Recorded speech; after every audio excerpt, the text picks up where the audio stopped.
Hello students, once again welcoming you all to M K Jain classes. और आज के lecture में बेटा हम लोग पढ़ेंगे रेप्लिकेशन का मैकेनिज्म, क्योंकि रेप्लिकेशन का बेटा इंट्रोडक्शन हम लोगों ने कल कर लिया था। क्या क्या टूल, क्या क्या मशीनरी, क्या क्या एंजाइम्स रिक्वायर्ड हैं, वो सब कल हमने लिस्ट अप कर लिए थे। इसका टाइम, साइट ऑफ अकरेंस, सब चीज़ों की हम लोगों ने बात कर ली थी। तो today we are going to start with the mechanism of the replication. कि सारा हमने सामान इकट्ठा कर लिया, रिक्वायरमेंट्स हमारे पास हैं, प्री रिक्विजिट हमारे हैंड में है। अब हम स्टार्ट करेंगे दी प्रोसेस। अब वो प्रोसेस कैसे स्टार्ट होता है, मैकेनिज्म, वो बेटा हम लोग समझने की कोशिश करेंगे इन स्टेप्स। क्योंकि अगर आपको ऐसे ही एक स्टोरी की तरह सुना दूंगी, that will not be very much influential for you. तो हम क्या करेंगे, कुछ स्टेप्स लिख लेते हैं और वन बाय वन स्टेप के हिसाब से चलेंगे ना, तो आपको प्रोसेस याद भी रहने वाली है, साथ के साथ लर्न हो जाएगी। तो मैकेनिज्म ऑफ रेप्लिकेशन में सबसे पहले जो स्टेप बेटा हम लोग का होगा वो क्या होगा, that will be the unwinding of the DNA helix. Unwinding of दी, अच्छा सुनिए सुनिए, चलो लिख लीजिए, इसी को लिख लीजिए, कोई बात नहीं। Unwinding of the DNA helix. तो डीएनए हेलिक्स को जब हम अनवाइंड कर देते हैं, खोल देते हैं, तो बेटा उसके बाद क्या हो जाएंगे, बेसिस विल बी एक्सपोज्ड। तो हम क्या लिख देंगे, exposure of the, exposure of the nitrogen basis. Unwind करने के बाद यही तो काम कर रहे हैं ना हम लोग, ठीक है। सेकेंड स्टेप होगा बेटा activation of the, activation of the nucleotides. अभी आपको समझाऊंगी मैं क्या होने वाला है इस स्टेप में। उसके बाद क्या हो जाएगा बेटा, फॉर्मेशन ऑफ द प्राइमर। जब एक्टिवेट कर लेंगे हम न्यूक्लियोटाइड्स को, तो फिर हम एक प्राइमर बनाएंगे, प्राइमर की फॉर्मेशन होगी।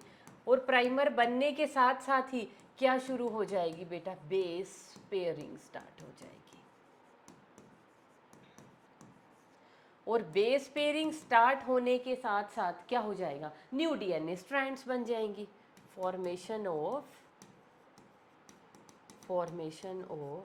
न्यू डीएनए स्ट्रैंड्स, नई स्ट्रैंड्स बन गई। अब इन स्ट्रैंड्स की क्या करनी है हमें, कि बन गई हैं, सही सही सलामत बढ़िया से बनी है, तो उनमें किसी भी तरह का कुछ भी कोई गैप रह गया, कोई कहीं से इंजर्ड है, टूट फूट गई है, या कोई गलत बेस गलती से लग गया, तो हम लास्ट में क्या करेंगे बेटा, उसकी प्रूफ रीडिंग, और you can say the editing, proof reading और दी एडिटिंग। या किसी भी तरह का रिपेयर की अगर ज़रूरत है, कुछ मिस्टेक से कुछ टूट गया, फूट गया, कहीं पे कोई निक गैप रह गया, तो उसको रिपेयर कर लेंगे। तो बेटा इन स्टेप्स के अंदर हम अपनी रेप्लिकेशन को पढ़ेंगे, तो वो स्टोरी की सुनने की बजाय हम लोग इसको स्टेप बाय स्टेप करने की कोशिश करेंगे। तो सबसे पहला स्टेप क्या है, unwinding of the DNA helix. तो उसको हमने क्या कहा था, exposure of the parent DNA basis. देखो मैंने यही लिखा है ना यहाँ पे, sorry, exposure of the nitrogenous basis, या you can say exposure of the parent DNA basis. तो कैसे करेंगे बताइए, कल ये सब कुछ मैंने आपको समझा दिया था। अब यहाँ पे हम ज़्यादा एम्फेसिस इन चीज़ों पे नहीं देंगे कि कैसे खोलेंगे, हमें डीएनए बेसिस को एक्सपोज करना है। तो कल मैंने आपको टूल लिखवाए थे, एंजाइम्स। कौन से एंजाइम्स, कौन कौन से एंजाइम यहाँ पे एक्ट करेंगे बेटा, सबसे पहले स्टेप में फर्स्ट ऑफ ऑल हेलिकेजीज आएंगे। और हेलिकेजीज का ही मैंने दूसरा नेम कल आपको लिखवाया था, दैट इज अनवाइंडेजेस। क्या करेंगे बताओ, इनका फंक्शन मैंने कल लिखवा दिया था, क्या फंक्शन था इनका, रिकॉल करो, जल्दी से रिकॉल करो। इनका काम होता है to unwind the DNA double helix. क्या करवाएंगे ये, unwinding of the DNA helix. DNA helix को खोल देंगे। खोलने के बाद उनमें दोबारा टेंडेंसी है कि वो रिकॉइल हो जाए, रीवाइंड हो जाए। उस चीज़ से बचाने के लिए कौन आएगा, अब यहाँ पे आएंगे बेटा SSBP, जिनका नाम क्या है, सिंगल स्ट्रैंड बाइंडिंग प्रोटीन्स। और ये क्या करने वाले हैं आके, ये करेंगे बेटा क्या, stabilizes the single strands, stabilizes the single strands to prevent their rewinding, कि दोबारा से वो वाइंड नहीं हो जाएं। देखो ये हमारे पास ऐसे डीएनए है, इस डीएनए को हमने ऐसे खोल लिया। कैसे खुला ये?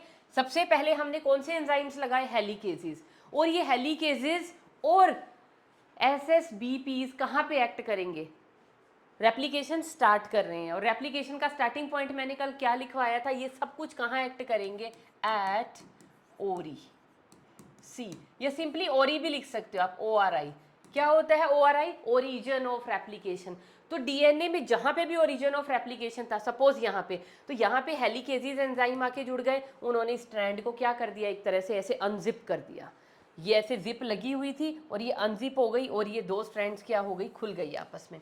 खुलने के बाद सिंगल स्ट्रैंड बाइंडिंग प्रोटीन्स आए, वो सिंगल स्ट्रैंड बाइंडिंग प्रोटीन्स आके यहाँ पे बेटा अटैच हो गए। ये लो, अब उन्होंने क्या कर दिया? यहाँ पे अटैच होने के बाद उन्होंने इन सिंगल स्ट्रैंड्स को स्टेबलाइज कर दिया कि गलती से भी जाके दोबारा से रिवाइंड मत हो जाना, भाई बहुत मेहनत करनी है हमें, अभी अगर दोबारा से जुड़ गए आप तो फिर क्या होने वाला है। और यहाँ पे फिर क्या हो जाएगा? यहाँ पे जितने भी बेसिस हैं दीज विल बिकम एक्सपोज्ड।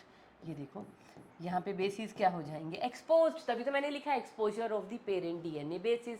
कैसे करेंगे इसको? बाय अनवाइंडिंग द, या by denaturing the two DNA strands. तो हमने डीएनए डबल हेलिक्स को खोल दिया, उसको तोड़ दिया, उसकी वजह से क्या हो गया? तो हेलिकेजेस ने इसको खोल दिया। कैसे खोला? हाइड्रोजन बॉन्ड्स तोड़ दिए इसके, और हाइड्रोजन बॉन्ड टूटने के बाद भी इसमें दोबारा टेंडेंसी है कि दोबारा जाके जुड़ नहीं जाए, उस चीज़ को प्रिवेंट करने के लिए कौन है? एसएसबीपीज। और अब क्या हो गया? दो चेन्स खुल गई, नाइट्रोजन बेसिस आर एक्सपोज्ड। एक स्टेप हो गया हमारा। चलिए बेटा अब हम चलते हैं सेकंड स्टेप की तरफ।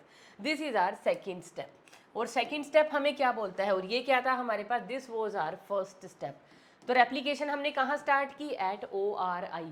और किस में कर रहे हैं हम रेप्लिकेशन का मैकेनिज्म? किसके केस में हमें पढ़ना है पता है ना? In prokaryotes. यूकैरियोट्स का नहीं हम पढ़ रहे, बहुत कॉम्प्लेक्स मैकेनिज्म है, 5 तरह के तो पॉलीमरेज चाहिए वहाँ पे। और प्रोकैरियोट में भी हम किसके रेफरेंस में पढ़ रहे हैं? With the reference of E coli bacteria. अब एक्टिवेशन ऑफ द न्यूक्लियोटाइड, ये क्या भला है मैम? अब न्यूक्लियोटाइड क्या है बेटा? डीएनए पॉलीमराइजेशन में हमें क्या करनी है? ये जो बेटा बेसिस एक्सपोज हुए हैं, अब जो भी बेसिस हैं, से यहाँ पे है ATCGGCT, अब इन बेसिस के यहाँ पे एक चेन बनेगी, इनके कॉम्प्लीमेंट्री यहाँ पे बेसिस आके लगने स्टार्ट हो जाएंगे। जैसे T है, T के कॉम्प्लीमेंट्री A लग गया, C के कॉम्प्लीमेंट्री G, G के कॉम्प्लीमेंट्री C, C के सामने C, GAT। इस तरह इनके सामने क्या लगेंगे? इनके कॉम्प्लीमेंट्री बेसिस आके लगेंगे ना। तो ये कॉम्प्लीमेंट्री बेसिस किसके पास है? न्यूक्लियोटाइड के पास। तो एक न्यूक्लियोटाइड आके अटैच हो गया, second, third, fourth, fifth, six, seven, ये न्यूक्लियोटाइड ही तो आके अटैच होंगे, तभी तो इस प्रोसेस को हम क्या बोलते हैं? पॉलीमराइजेशन। तो ये जो न्यूक्लियोटाइड हैं ये किधर से आएंगे? ये न्यूक्लियोटाइड पड़े हुए हैं बेटा हमारे सेलुलर पूल के अंदर, लेकिन सेलुलर पूल के अंदर ये न्यूक्लियोटाइड किस फॉर्म में पड़े होते हैं? ये एक्टिवेटेड नहीं होते, ये किसकी फॉर्म में पड़े होते हैं? These are present in the form of monophosphate. तो इन सेल्यूलर पूल, क्योंकि डीएनए हमें बनाना है, उसके लिए रॉ मटेरियल कहाँ पड़ा हुआ है? इन दी सेलुलर पूल। तो सेलुलर पूल के पास जो न्यूक्लियोटाइड्स पड़ी हुई है ना बेटा, न्यूक्लियोटाइड किस फॉर्म में पड़ी हुई हैं? ये न्यूक्लियोटाइड्स पड़ी हुई हैं डीऑक्सी राइबो न्यूक्लियोटाइड, न्यूक्लियोसाइड लिखो क्योंकि मैं इधर लिखूंगी ना मोनोफॉस्फेट। तो डीऑक्सीराइबो न्यूक्लियोसाइड का मतलब समझ गए? डीऑक्सीराइबोज इज दी शुगर और न्यूक्लियोसाइड बन गई है उसको मिला के, और ये क्या है? ये मोनोफॉस्फेट्स। किस फॉर्म में पड़ी हुई हैं? मोनोफॉस्फेट। इसका मतलब समझते हो? एक लगा हुआ है शुगर, उसके साथ लगा हुआ है, एक लगा हुआ है फॉस्फेट ग्रुप, और शुगर के साथ क्या लगा हुआ है? एक लगा हुआ है नाइट्रोजन बेस।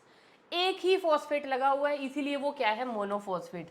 लेकिन फॉस्फेट लगा हुआ है ना, इसीलिए मैंने उसको क्या बोला है? न्यूक्लियोटाइड। क्योंकि न्यूक्लियोटाइड क्या होती है? Sugar plus phosphate group plus nitrogen base, तीनों की असेंबली को हम क्या बोलते हैं? न्यूक्लियोटाइड। तो फॉस्फेट ग्रुप है ना, भला ही एक है लेकिन प्रेजेंट है, तो हम इसको क्या बोलेंगे? न्यूक्लियोटाइड। कैसी न्यूक्लियोटाइड है? Nucleotides are present in the form of monophosphates. तो न्यूक्लियोटाइड किस फॉर्म में पड़ी है, मोनोफॉस्फेट्स की फॉर्म में। अब हमें इसको किस में चेंज करना है, we need to change all these into triphosphates. कैसे करेंगे, अब सपोज मेरे पास पड़ी हुई है बेटा deoxy adenosine monophosphate, deoxy guanosine monophosphate, deoxy cytidine monophosphate, deoxy thymidine monophosphate. ये सारी मोनोफॉस्फेट की फॉर्म में पड़ी हुई है, सिर्फ एक एक फॉस्फेट है सबके पास। मुझे इसके अंदर क्या ऐड करवाने, इनके अंदर फॉस्फेट ऐड करा के और मुझे इसको चेंज करना है adenosine triphosphate, guanosine triphosphate, cytidine triphosphate and thymidine triphosphate. Triphosphate का मतलब समझ गए, एक फॉस्फेट तो है ही, मुझे इसके साथ दो फॉस्फेट और अटैच करवाने हैं। इसको मुझे किस में चेंज करना है, ये दो फॉस्फेट ऐड होने के बाद ये क्या बन जाएंगे, ट्राइफॉस्फेट्स। Got it. तो वो कैसे करवाया जाए, अब वो एडिशन होगा कैसे, इसके अंदर हम क्या ऐड करवा देंगे, फॉस्फेट ग्रुप, क्योंकि फॉस्फेट कहाँ से आता है, फ्रॉम दी फॉस्फोरिक एसिड। तो H3PO4 के साथ ये रिएक्शन करेंगे in the presence of enzyme, enzyme भी चाहिए होगा। कौन सी रिएक्शन हो रही है, फॉस्फोराइलेशन हो रही है ना, फॉस्फेट के एडिशन को क्या बोलते हैं, फॉस्फोराइलेशन। तो एंजाइम कौन सा लगेगा बेटा यहाँ पे, फॉस्फोरिलेज। ऑक्सीडेशन होती है तो ऑक्सीडेज, रिडक्शन होती है रिडक्टेज, ऐसे ही होता है ना। सुक्रोज का डाइजेशन हो रहा है सुक्रेज, ऐसे ही लिपिड्स का हो रहा है लाइपेज। तो अगर फॉस्फोराइलेशन हो रही है फॉस्फोराइलेज, अगर फॉस्फेट को हम निकाल रहे हैं, इसमें से रिमूव किया जा रहा है तो डीफॉस्फोरिलेशन हो रही है, एंजाइम कौन सा होगा, डीफॉस्फोरिलेज, दैट्स इट। तो एंजाइम कौन सा लगा है बेटा, फॉस्फोरिलेज। और ये मोनोफॉस्फेट्स थे, ये जो न्यूक्लियोटाइड थी वो क्या थे, मोनोफॉस्फेट। क्या थी ये, डीऑक्सी राइबो न्यूक्लियोसाइड मोनोफॉस्फेट्स, इन सबको ये बोलते हैं हम, ये थे ये। और जब हमने इसमें फॉस्फेट ग्रुप ऐड कर दिया तो अब ये क्या बन गई, ये बन गई बेटा डीऑक्सी राइबो न्यूक्लियोसाइड ट्राइफॉस्फेट। अब ये ट्राइफॉस्फेट बन गए। क्यों बनाए मैम, इतनी मेहनत हमने क्यों की, क्योंकि मैंने क्या कहा था, ये जो प्रोसेस है डीएनए रेप्लिकेशन का बेटा बहुत ज़्यादा एक्सपेंसिव प्रोसेस है इन टर्म्स ऑफ एनर्जी, बहुत ज़्यादा एनर्जी हमें चाहिए। और जैसे एटीपी पता है ना, ATP is the energy currency of our body. तो एटीपी हमें कैसे एनर्जी देती है, एटीपी क्या होती है, एडिनोसिन ट्राइफॉस्फेट, ठीक है, ये तो है एटीपी। तो ट्राइफॉस्फेट, इसके पास क्या है, तीन फॉस्फेट ग्रुप है। तो एक जो लास्ट के ये जो दो फॉस्फेट ग्रुप होते हैं ना, बहुत हाई एनर्जी फॉस्फेट ग्रुप होते हैं। जब एक फॉस्फेट यहाँ से रिलीज निकालेंगे हम, तो क्या होगा, huge amount of energy will be released, और उस एनर्जी को हम यूज़ करते हैं फॉर आवर मेटाबॉलिक एक्टिविटीज़। ऐसे ही अगर फर्दर और इससे एनर्जी लेनी, क्योंकि जब एक फॉस्फेट निकल गया ये बच गई डाइफॉस्फेट, उस फॉस्फोरस को भी आप निकाल दीजिए, अभी बच गई मोनोफॉस्फेट। इसके पास इतनी ज़्यादा एनर्जी नहीं होती। तो इन दो बॉन्ड्स के पास बहुत ज़्यादा एनर्जी होती है। तो पहले बॉन्ड को तोड़ोगे तो एनर्जी निकलेगी, दूसरे फॉस्फेट का बॉन्ड तोड़ोगे तब भी बहुत ज़्यादा enormous amount of energy will be released. और एनर्जी कहाँ कहाँ जाइए डीएनए रेप्लिकेशन की प्रोसेस में, वो आप अभी इस प्रोसेस के अंदर देखते चले जाओगे। एक तो पहले स्टेप में जहाँ पे हमें क्या करवानी है, हाइड्रोजन बॉन्डिंग तोड़वानी है और बेसिस को एक्सपोज कराना है। काम तो वो हेलिकेजेस कर रहा है, लेकिन एनर्जी भी तो चाहिए उस काम को करने के लिए। तो energy will be provided by these charged nucleotides. और ये न्यूक्लियोटाइड इसीलिए यहाँ पे क्या कर रही हैं बेटा, बुक के अंदर क्या लिखा होता है, ये यहाँ पे कर रही हैं ड्यूअल फंक्शन, दो रोल निभा रही हैं ये डीऑक्सीराइबोन्यूक्लियोटाइड फॉस्फेट ट्राइफॉस्फेट्स। क्या, एक तो ये क्या प्रोवाइड कर रही हैं,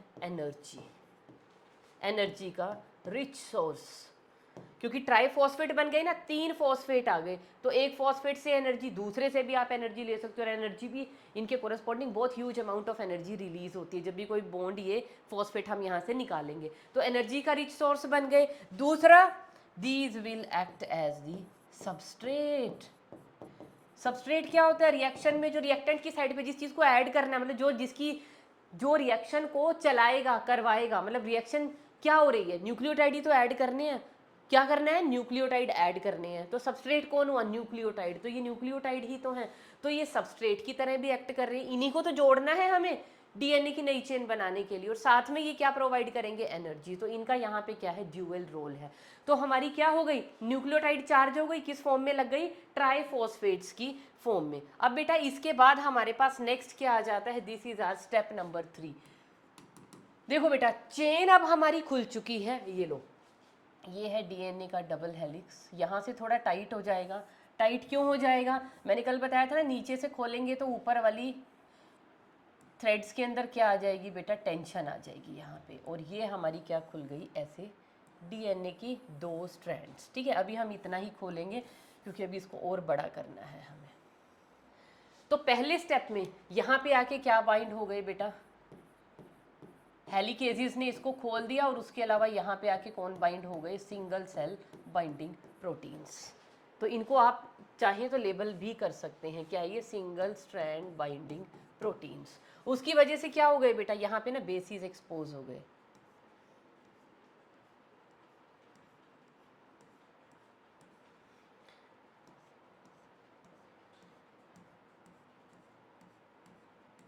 ये देखो ये बेसिस हो गए हमारे पास एक्सपोज। ठीक है, अब क्या हो, अब ये तो हो गया फर्स्ट स्टेप। सेकंड स्टेप में हमने क्या किया, यहाँ पे जो ऐड करवानी है न्यूक्लियोटाइड वो हमने ऑलरेडी क्या करवा के रख ली, एक्टिवेट करवा के रख ली। अब थर्ड स्टेप में क्या होगा, formation of the RNA primer. क्योंकि मैंने आपको बताया था अब यहाँ पे क्या चीज़ आनी है, डीएनए पॉलीमरेज काम करेगा। वो डीएनए पॉलीमरेज क्या करवाएगा, पॉलीमराइजेशन करवाएगा। ये जो चार्ज न्यूक्लियोटाइड है उनको लाएगा और एक एक बेस के सामने आके उसको अरेंज करना जो है शुरू कर देगा। और कैसे अरेंज करना शुरू कर देगा अभी दिखाते हैं।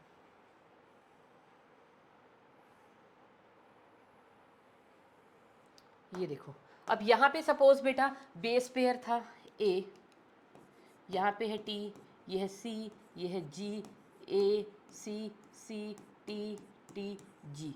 सपोज ये कॉम्प्लीमेंट है, इससे ऑपोजिट यहाँ पे होगा, ए के सामने क्या था टी, टी के सामने क्या था ए, सी के सामने था बेटा जी, जी के सामने था सी, ए के साथ था टी, सी के साथ था जी, सी के साथ था जी, टी के साथ था ए एंड सी। तो ये चेन हमने खोल दी, इनके हाइड्रोजन बॉन्ड टूट गए, फर्स्ट स्टेप। दूसरा न्यूक्लियोटाइड चार्ज करके रख ली।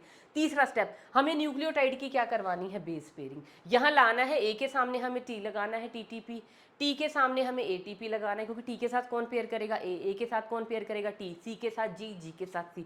तो वो काम हमें करवाना है। और वो पॉलीमराइजेशन का काम मैंने बताया था कौन करवाएगा, डीएनए डिपेंडेंट डीएनए पॉलीमरेज। हमने कल ये सारे टूल्स लिख लिए थे, लेकिन उस डीएनए पॉलीमरेज को ये नहीं पता कि मैं इनिशिएशन करवाऊँ कैसे, कैसे मैं पहला न्यूक्लियोटाइड लेके आऊँ और मैं स्टार्टिंग कैसे करूँ, मुझे स्टार्ट नहीं करना आता। तो उसको स्टार्ट नहीं करना आता, तो उसकी हेल्प के लिए यहाँ पे कौन आएगा, आरएनए पॉलीमरेज। वो आरएनए पॉलीमरेज आएगा और वो यहाँ पे सबसे पहले एक आरएनए का छोटा सा स्ट्रेच बनाएगा, उसको हम बोलते हैं formation of the RNA primer. तो आरएनए प्राइमर फॉर्मेशन कौन करवाता है बेटा, किसकी हेल्प से होती है ये एंजाइम है डीएनए डिपेंडेंट आरएनए पॉलीमरेज। क्योंकि देखो बेटा पहले बनेगा आरएनए, अब आरएनए को डीएनए तो बनाएगा नहीं, ऑब्वियसली आरएनए को आरएनए पॉलीमरेज बनाएगा। तो आरएनए पॉलीमरेज, और ये आरएनए प्राइमर होता क्या है, मैंने कल आपको बता दिया था, a short stretch of RNA almost 6 to 10 base pair long. तो यही जो एंजाइम होता है ना बेटा, इस एंजाइम का एक छोटा नेम भी होता है, इस एंजाइम को हम और क्या बोलते हैं, this is also known as the primase. तो सबसे पहले आरएनए प्राइमर पिक्चर में आएगा, और वो आरएनए प्राइमर, ये देखो ये आया आरएनए प्राइमर, लो रेड कलर से बना देते हैं, यहाँ पे आके अटैच हो गया आरएनए प्राइमर। और इस आरएनए प्राइमर ने अब क्या करवाना शुरू कर दिया, क्या कलर यूज करें, इसने यहाँ पे आरएनए बनवाना शुरू कर दिया। और आरएनए कैसे बनवाएगा, देखो ए है, ए के सामने क्या आता है डीएनए में टी, लेकिन क्योंकि आरएनए का स्ट्रेच बन रहा है, आरएनए प्राइमर बन रहा है, तो ए के सामने टी नहीं आएगा। आरएनए में ए के सामने कौन आता है? U. Instead of thymine there is present uracil. ध्यान रखना, हम आरएनए प्राइमर बना रहे हैं। क्यों बना रहे हैं? क्योंकि डीएनए पॉलीमरेज को डायरेक्ट पॉलीमराइजेशन करवानी नहीं आती, उसको एक स्टार्टिंग पॉइंट देना पड़ेगा। वो स्टार्टिंग पॉइंट देना, उसको गाइड करना, वो कौन जानता है? वो जानता है आरएनए। तो आरएनए पॉलीमरेज आएगा आरएनए बनाने के लिए। तो आरएनए कैसे बनेगा? ए के सामने क्या लग जाएगा बेटा? टी। यहाँ पे क्या बनना शुरू हो जाएगा? ये देखो, एक छोटा सा आरएनए का स्ट्रेच बन गया। ए के सामने लग गया टी। टी के again I did a mistake, sorry for that.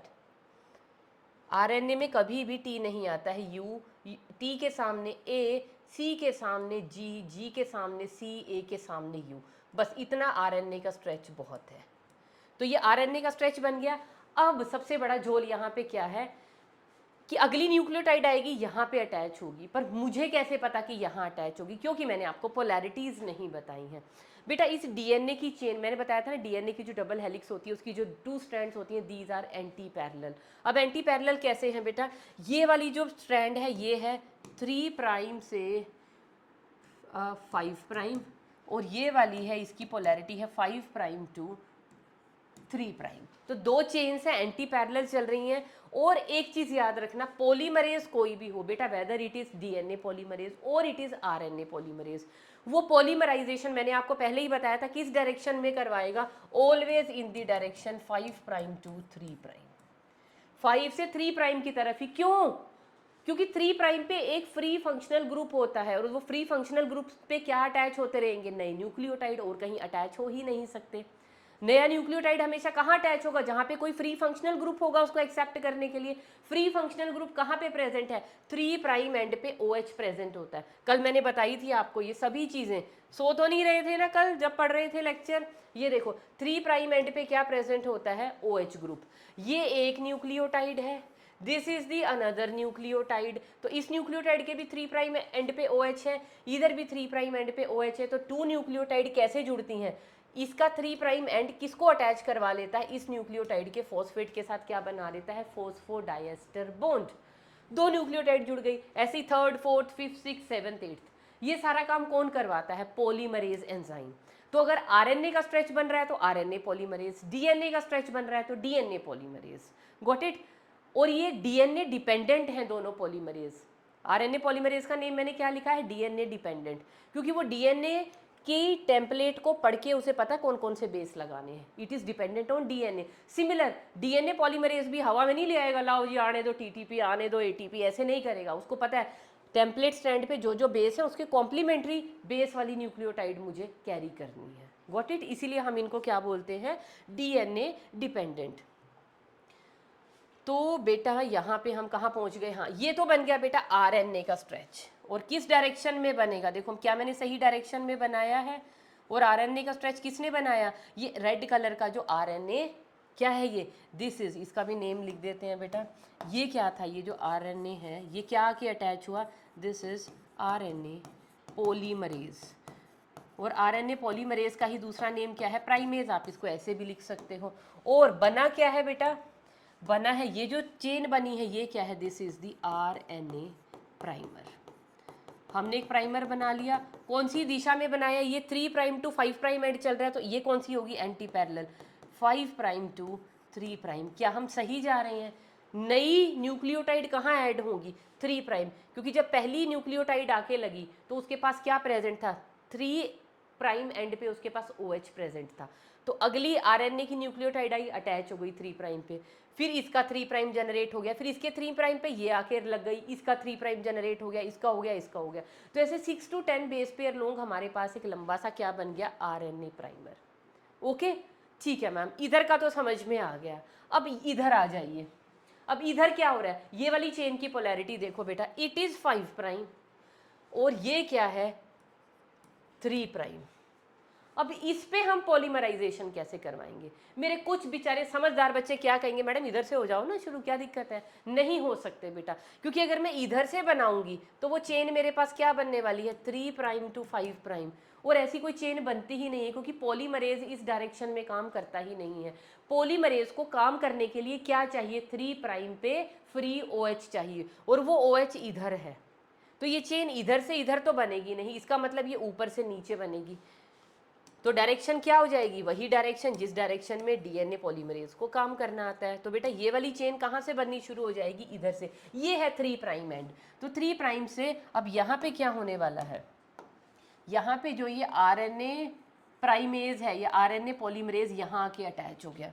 और अटैच होने के बाद बेटा अब इसने क्या क्या करवाना शुरू कर दिया, अब ये करवाएगा आरएनए प्राइमर बनाना शुरू करेगा। ये लो, इसने भी क्या बना दिया, आरएनए प्राइमर। सी के सामने क्या लग जाएगा, जी, ए के सामने लग जाएगा यू, ए के सामने लग जाएगा यू, जी के सामने सी, सी के सामने जी, टी के सामने लग गया सपोज ए। तो इसके सामने क्या बन गई, ये लो, ये बन गया आरएनए का इतना सा स्ट्रेच। तो इधर भी क्या बन गया हमारे पास, this is the RNA primer.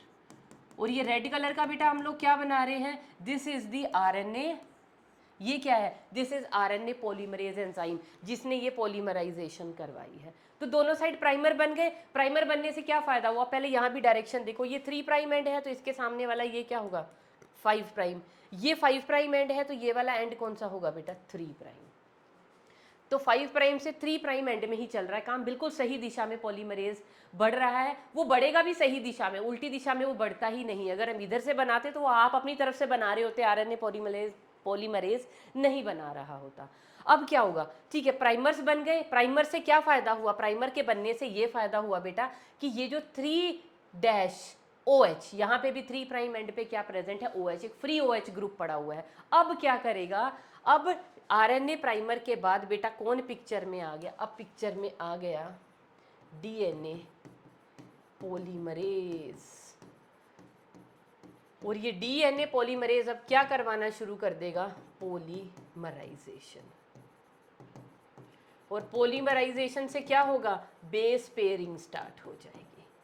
तो मैंने वो जो 2 स्टार्टिंग के स्टेप्स हैं वो एक ही स्लाइड के अंदर क्लब कर दिए हैं। तो यहाँ पे क्या होगा, अब देखो यहाँ 3 प्राइम एंड पे क्या प्रेजेंट है, OH ग्रुप है, ठीक है। अब यहाँ पे आरएनए पॉलीमरेज का काम खत्म हो गया, प्राइमर उसने बना दिया। प्राइमर से आगे की सिचुएशन अब कौन संभाल लेगा, डीएनए पॉलीमरेज।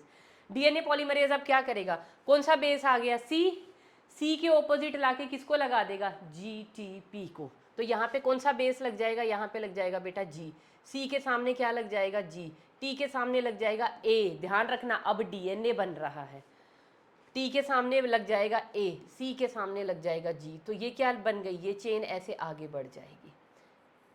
ये चेन क्या हो गई, अरे अरे ये येलो कलर की है, क्यों नहीं आ रहा येलो, हाँ ये येलो कलर का जो है, ये जो क्या बनना शुरू हो गया, ये बनना शुरू हो गया डीएनए किस डायरेक्शन में, 5 प्राइम से 3 प्राइम डायरेक्शन में। इधर भी क्या होगा, 3 प्राइम एंड के ऊपर OH फ्री ग्रुप पड़ा हुआ है, फंक्शनल ग्रुप। तो यहाँ पे C है, C के सामने डीएनए पॉलीमरेज क्या ला के रख देगा, G को, G के सामने C को, A के सामने T को। अब U नहीं आएगा क्योंकि डीएनए बन रहा हो, T के सामने A को। तो ये वाली एक चेन बन गई डीएनए की इस डायरेक्शन में। तो डीएनए का इतना जो स्ट्रैंड था वो क्या हो चुका है, रेप्लिकेट हो चुका है, ठीक है। तो अब क्या है, अब ये रेप्लिकेशन किसने कराई बेटा, ये रेप्लिकेशन कराई है डीएनए पॉलीमरेज ने। और करवाया क्या है एक्चुअल में डीएनए पॉलीमरेज ने, देखो बेटा यहाँ थी शुगर, शुगर के साथ क्या लगे हुए थे, 3 फॉस्फेट ग्रुप, और शुगर के साथ क्या लगा होता है बेटा, नाइट्रोजन बेस, ठीक है। ये सिचुएशन है ना। और यहाँ पे क्या पड़ा हुआ है, ये है एक और शुगर, और इस पोजीशन पे होता है 3 प्राइम एंड पे होता है OH, ये है 5 प्राइम एंड। इधर भी शुगर है, 3 प्राइम एंड पे पड़ा हुआ है OH, और इधर लगे हुए हैं क्या है, ये वाला। सपोज कोई भी ले लीजिए आप, कोई भी सपोज कीजिए जो नाइट्रोजन बेस है कोई भी ले लो। ये ऑलरेडी मोनोफॉस्फेट हैं जो इधर पेरेंटल चेन के ऊपर है, टेम्पलेट वाले हैं। और ये वाला वो है जो डीएनए पॉलीमरेज अटैच करने के लिए लेके आया। ये अटैच कैसे होगा, अटैच कैसे होगा, कौन हेल्प करवा रहा है, डीएनए पॉलीमरेज एंजाइम क्या करेगा, वो इस C के सामने किसको लेके आया है, GTP को। सपोज कीजिए ये है GTP और ये क्या थी, CMP। ये मोनोफॉस्फेट सी लगे हुए हैं यहाँ पे। तो इसको इसके साथ, इस न्यूक्लियोटाइड के साथ इसको अटैच करवाना है। कैसे करवाएगा, ये फॉस्फेट बॉन्ड टूट गया, एनर्जी रिलीज हो गई, वो एनर्जी डीएनए की रेप्लिकेशन में काम आ जाएगी। ये वाला बॉन्ड भी तोड़ दिया, 2 फॉस्फेट ग्रुप यहाँ से क्या हो गए, रिलीज हो गए। अब क्या बचा, ये P और ये OH, ये P और ये OH अब क्या करेंगे, ये P जाके बॉन्ड बना लेगा इस OH के साथ और ये क्या बन जाएगा, ये सारा का सारा स्ट्रक्चर अब क्या बनने वाला है, HOSP नाइट्रोजन बेस। ये एक न्यूक्लियोटाइड है और इधर बेटा इसके इस P के साथ ये अगले का क्या अटैच हो जाएगा, OHSP और ये नाइट्रोजन बेस। तो एक न्यूक्लियोटाइड दूसरी न्यूक्लियोटाइड के साथ अटैच हो गई। ऐसे ही क्या होगा, इस OH पे यहाँ पे तीसरी, चौथी, पांचवी, छठी, तो ये क्या बनता रहेगा आपस में। ये जो DNA पॉलीमरेज एक्चुअल में क्या करवा रहा है, पॉलीमराइजेशन, और आमने सामने के बेसिस में क्या हो जाएगी, फिर हाइड्रोजन बॉन्डिंग, बेस पेयरिंग हो जाएगी। हाइड्रोजन बॉन्डिंग पता है ना कैसे होगी, C और G के अंदर क्या बनेगा, ट्रिपल बॉन्ड, C और G में ट्रिपल बॉन्ड, A और T में डबल बॉन्ड, डबल बॉन्ड, तो बेस पेयरिंग हो गई, पोलैरिटी हमें पता चल गई, चेन हमारी सही डायरेक्शन में चल रही है। अब क्वेश्चन आता है DNA पॉलीमरेज, ये पहले एक न्यूक्लियोटाइड लेके आया, दूसरी ये C, फिर T वाली, फिर A वाली, इन न्यूक्लियोटाइड को तो लगा दिया, अभी न्यूक्लियोटाइड आपस में कैसे जुड़ रही हैं, ये इसके साथ कैसे जुड़ रही है, इस बॉन्ड के थ्रू जुड़ रही है ना बेटा। इस बॉन्ड को मैंने कल बताया था, क्या नेम दिया था, this bond is phosphodiester bond. तो DNA पॉलीमरेज क्या बनवाता है दो न्यूक्लियोटाइड के बीच में, फोस्फोएस्टर नहीं बनवा रहा, फोस्फोडाइएस्टर बॉन्ड। तो न्यूक्लियोटाइड 1 न्यूक्लियोटाइड 2 के साथ कैसे जुड़ रही है, फोस्फोडाइएस्टर बॉन्ड से। अब ये दो न्यूक्लियोटाइड सपोज ये है C और G, तो ये सामने वाली टेम्पलेट स्ट्रैंड की न्यूक्लियोटाइड से कैसे अपने आप को अटैच करेंगी, bye means of the hydrogen bond. बस, तो इतना तो हमारा काम हो गया। अब अगला काम क्या है, अगला काम है इस चेन को और ग्रो करना। अब इतना तो हमारे पास DNA बन गया, अब हम चलते हैं थोड़ा सा इससे आगे, तो हमें चाहिए होगा एक वाइट, ठीक है, चलिए बाकी देख लेंगे। तो अब अगर मैं अगले पेज पे चलूँ, वैसे तो ये DNA का डायग्राम मेरे पास ऑलरेडी है, पर चलो थोड़ा सा हम अपनी ढंग से बनाएंगे। अब बेटा ये देखो, यहाँ पे जो DNA की चेन थी पिछले डायग्राम के अंदर, देखो यहाँ पे टेंशन कितना ज़्यादा है, क्योंकि जब मैंने इसको खोला तो ये वाला पार्ट जो है बहुत ज़्यादा टाइटली कॉइल हो जाएगा, जिसको बोलते हैं सुपर कॉइलिंग। तो अगर मैं जितनी खुली थी चेन, उस पर तो नई चेन बन गई है मेरी। ये जो पीछे है, अब मुझे इसको भी रेप्लिकेट करवाना है, रेप्लिकेट करवाना है, इसे खोलना पड़ेगा। कैसे खोलें, ये तो बहुत टाइट हुई पड़ी है। तो यहाँ पे अब कौन आएंगे, DNA गायरेजेस, जिनको हमने क्या कहा था, यूकैरियोट में इनका नेम होता है टोपोआइसोमरेजेस। ये क्या कर देंगे, इस टेंशन को रिलीज कर देंगे। उस टेंशन के रिलीज होने से क्या हो जाएगा, वहाँ पे हेलिकेजेस आके एक्ट करेंगे कि थोड़ी यहाँ सिचुएशन संभल गई, टेंशन कम हो गई, टाइटली जो पैक थे वो थोड़े से लूज पड़ गए। अब हेलिकेज उसको खोलेगा और SSBPs दोबारा उसको स्टेबलाइज कर देंगे स्ट्रैंड को, तो ये स्ट्रैंड और ज़्यादा डीप खुल गई। तो मैं आपको वो खुली हुई दिखा देती हूँ। तो ये स्ट्रैंड अब इतनी खोल लेते हैं, ये लो, तो किधर चले,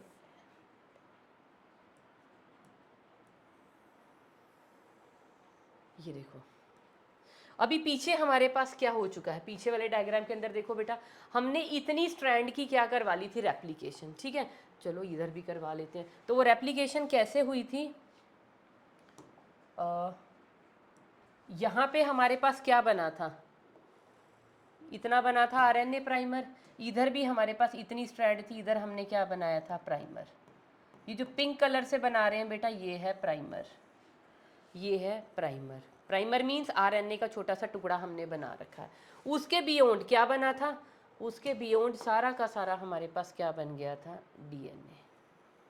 जो न्यूली सिंथेसाइज DNA है वो ये है हमारे पास। इधर जो न्यूली सिंथेसाइज DNA है वो मैं येलो कलर से बना रही हूँ बेटा, वो ये है।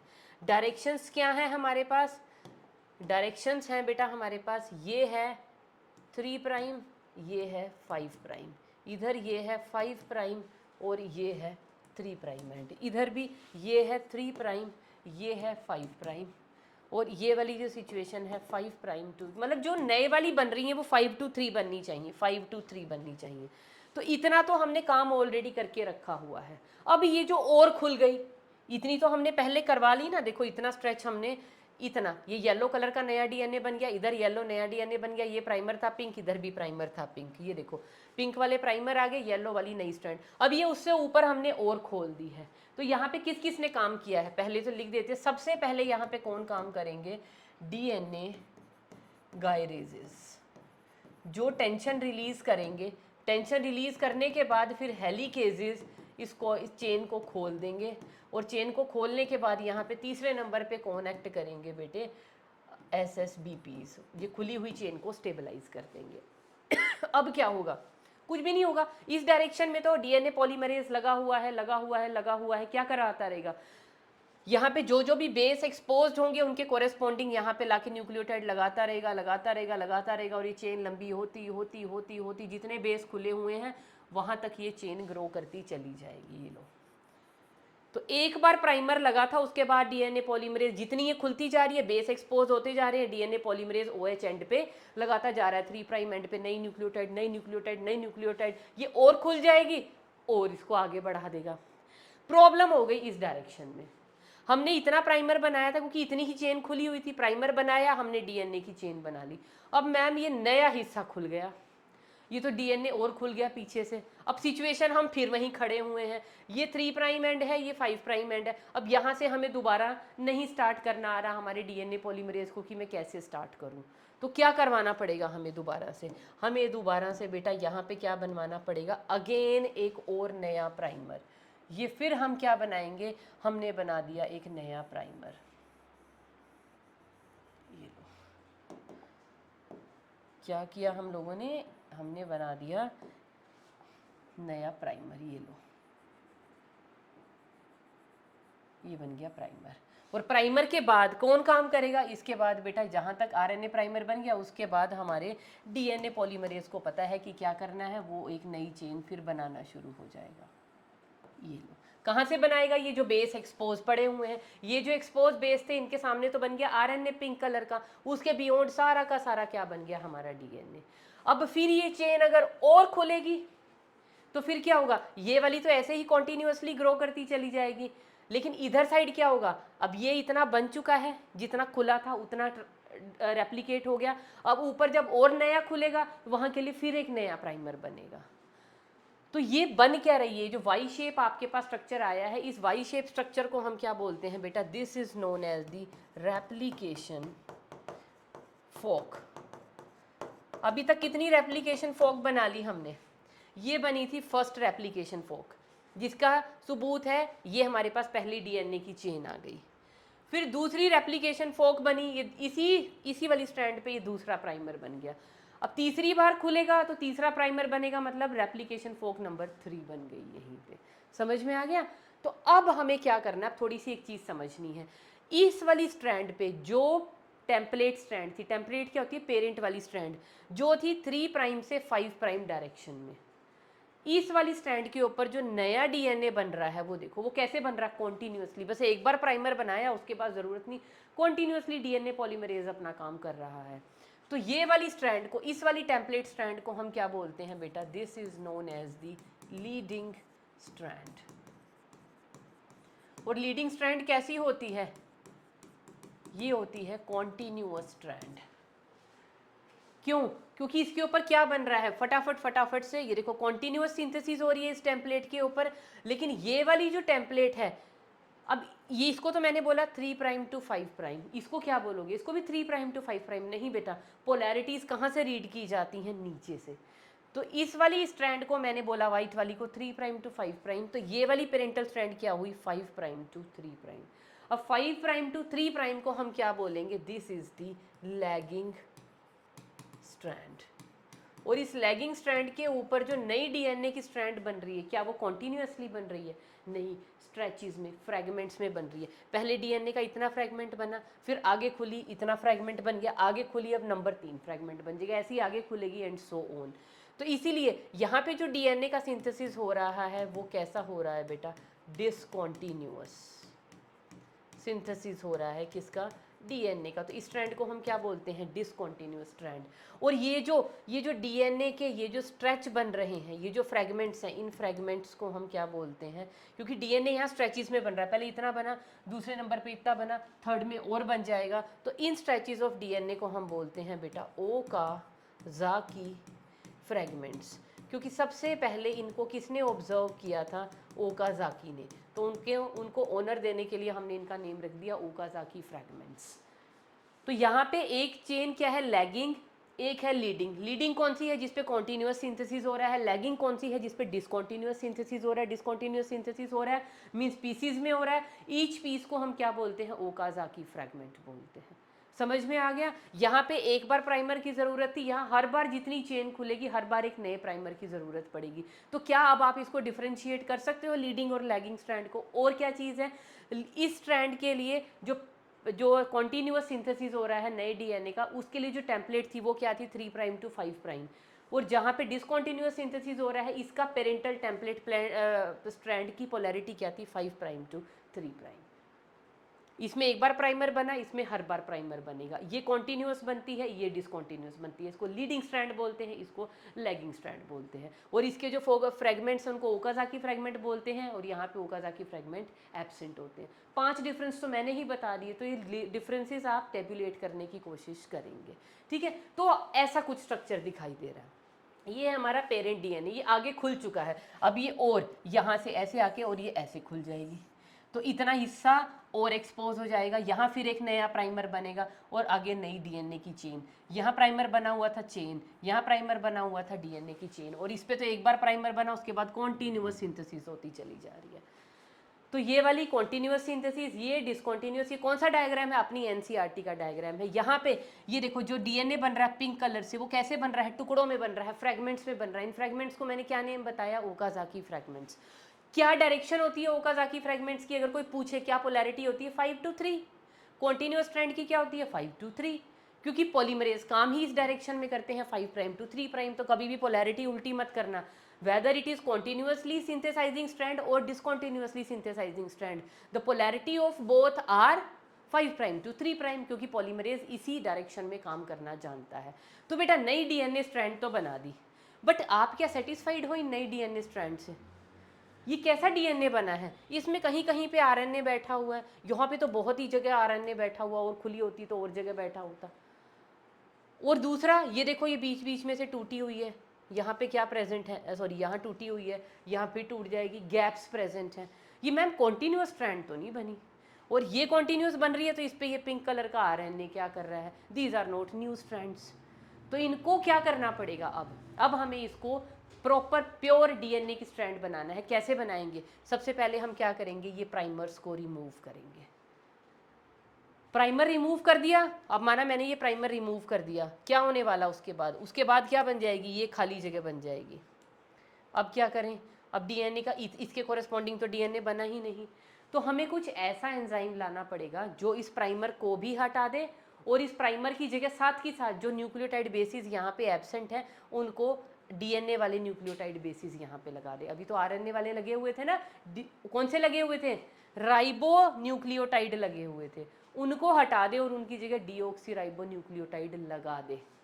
इस सारे काम को हम क्या बोलते हैं? Removal of the primer. ये कल मैंने एक टेबल बनवाया था बेटा आपको, ये वाला, यहाँ पे देखो, रिमूवल ऑफ आरएनए प्राइमर। ये सारा काम कौन करता है? डीएनए पोल 1। डीएनए पोल 1 के पास ही है ये वाली एक्टिविटी, जिसको हम बोलते हैं 5 prime to 3 prime exonuclease activity. Exo means external, the terminal part, और न्यूक्लियस क्या होता है? कट करना है, समझ गए? तो टर्मिनल एंड पे कट करेगा। टर्मिनल एंड पे कहाँ पे कट करेगा? कहाँ कट करवाना है? 5 प्राइम एंड होगा या 3 प्राइम एंड होगा? हमारे पास प्राइमर लगा कहाँ हुआ है? ध्यान से देखो, प्राइमर हमारा बिल्कुल लास्ट पार्ट पे ही तो लगा हुआ है। यहाँ पे तो था प्राइमर, तो बिल्कुल टर्मिनल पार्ट से यहाँ से एक बेस हटाएगा, उसकी जगह नया लगा देगा, एक बेस हटाएगा, नया लगा देगा। तो टर्मिनल एंड से एक एक एक एक एक एक को इरेज करता रहेगा, क्योंकि एक्सो है, एंडोन्यूक्लियस नहीं है। अभी से डिफरेंस समझना शुरू करो। एक्सो का मतलब एक्सटर्नल, द टर्मिनल एंड। तो टर्मिनल एंड से एक एक को हटाता चला जाएगा। यहाँ पे जो 5-6 बेस पेयर यहाँ पे लगे थे, देखो ये लगा था ना, ये यू को हटाएगा, यू की जगह यहाँ क्या लगा देगा? टी। ए को हटाएगा, अब ए को क्यों हटाएगा? ए ही तो लगेगा, लेकिन बेटा हटाना पड़ेगा, क्योंकि ये न्यूक्लियोटाइड राइबो न्यूक्लियोटाइड थी, इनमें शुगर राइबोज थी, हमें तो डीएनए बनाना है, डीऑक्सी राइबोज वाला ए चाहिए हमें, तो ये भी हटेगा, इसकी जगह डीएनए वाला ए लगेगा। ये जी भी हटेगा, डीएनए वाला जी लगेगा। तो ये सारे इनको हटाता भी रहेगा और साथ में नया ऐड भी करवाता रहेगा। मतलब पॉलीमराइजेशन भी करवानी है और रिमूवल भी करवाना है। और ये दोनों काम कौन करवा सकता है? ये किसकी स्पेशलिटी थी? देखो इस टेबल में ये स्पेशलिटी थी बेटा डीएनए पोल 1 की। पॉलीमराइजेशन तो तीनों करवा सकते हैं, लेकिन ये वाली जो एक्टिविटी है वो सिर्फ किसके पास है, इसके पास। तो वो प्राइमर को रिमूव भी कर देगा और साथ में जो जो उसकी जगह खाली जगह बनी वहाँ पे नए बेसिस की पॉलीमराइजेशन भी करवा देगा। Got it. तो यहाँ पे हमारा पोल 3 बेचारा क्या करेगा, पोल 3 ने अपना काम कर लिया, अब वो काम नहीं आने वाला, वो 2 का तो कोई अभी सीन ही नहीं है। तो नेक्स्ट स्टेप बेटा अब हमारे पास क्या होने वाला है, नेक्स्ट स्टेप है proofreading and DNA repair. Proofreading में हम क्या करेंगे, अब नेक्स्ट क्या है, removal of the primers and addition of new nucleotide. कौन सी nucleotide, deoxy nucleotides to substitute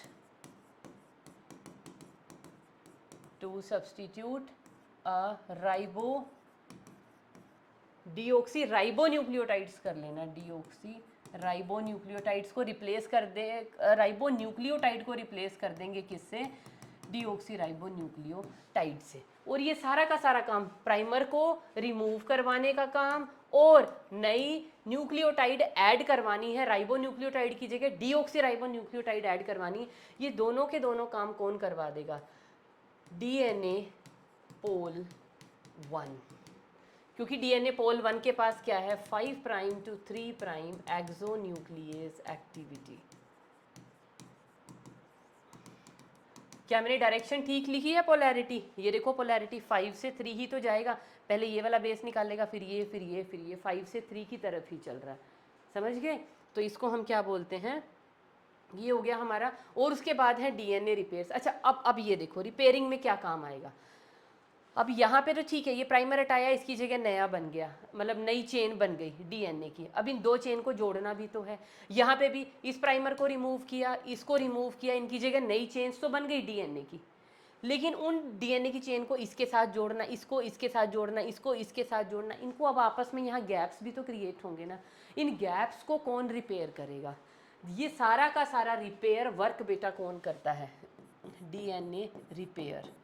DNA repair का मतलब क्या है, ceiling of the gaps, ceiling of the gaps. कौन करवाता है गैप्स की ceiling, that is DNA ligases, जिनको कल बताया था ना मॉलिक्यूलर ग्लू बोलते हैं हम उनको। तो वो सारा का सारा क्या करवा देंगे, गैप्स को सील करवा दिया।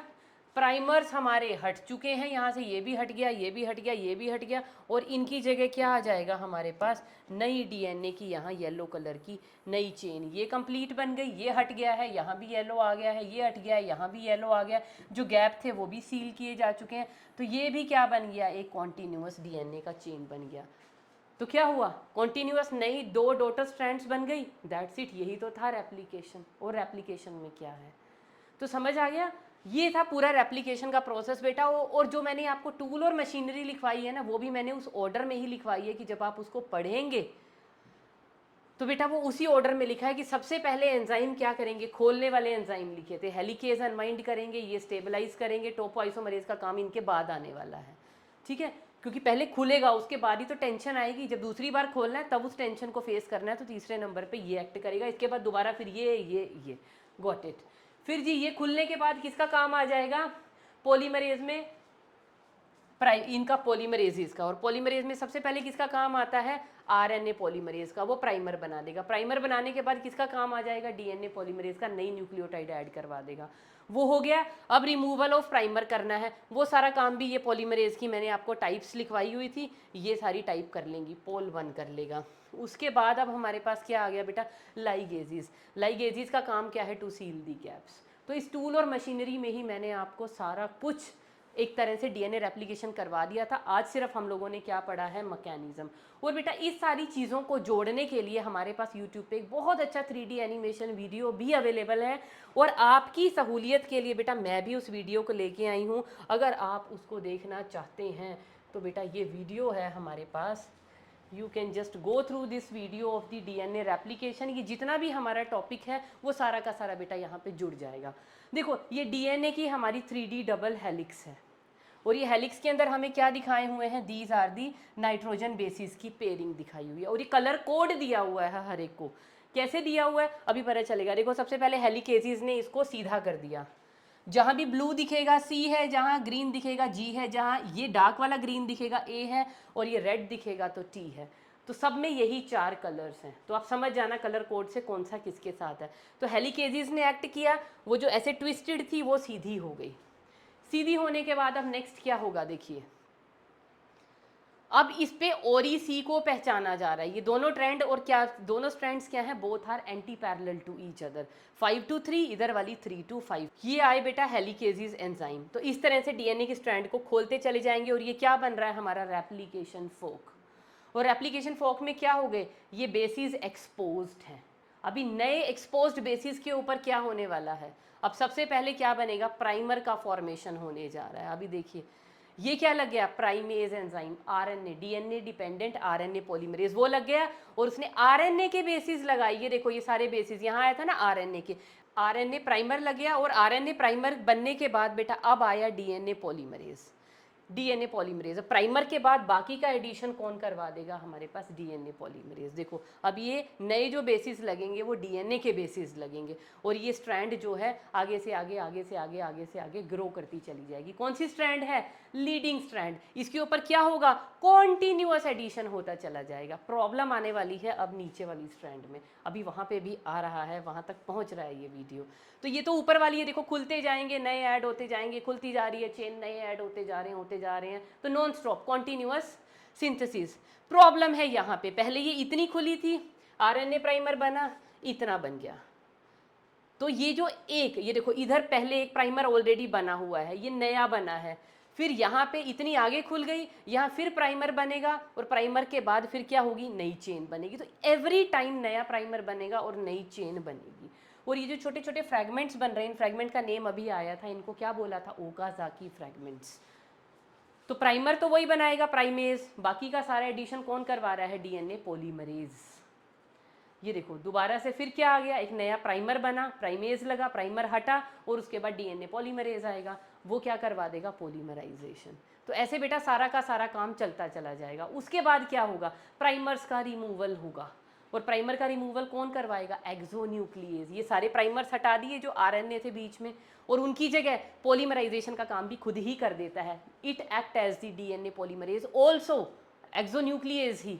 और वो जहाँ जहाँ गैप्स थे वहाँ पे उसने काम किया, और जो भी गैप्स छोटे मोटे रह गए उनको डीएनए लाइगेज क्या कर देगा, सील। और इसके बाद क्या हो जाएगा, कंप्लीट 2 डीएनए की नई डॉटर स्ट्रैंड्स बनके हमारे सामने है। ठीक है, और ये दोबारा से क्या हो जाएंगी, हेलिकल हो जाएंगी। तो नई डॉटर स्ट्रैंड्स बेटा ये बन चुकी हैं।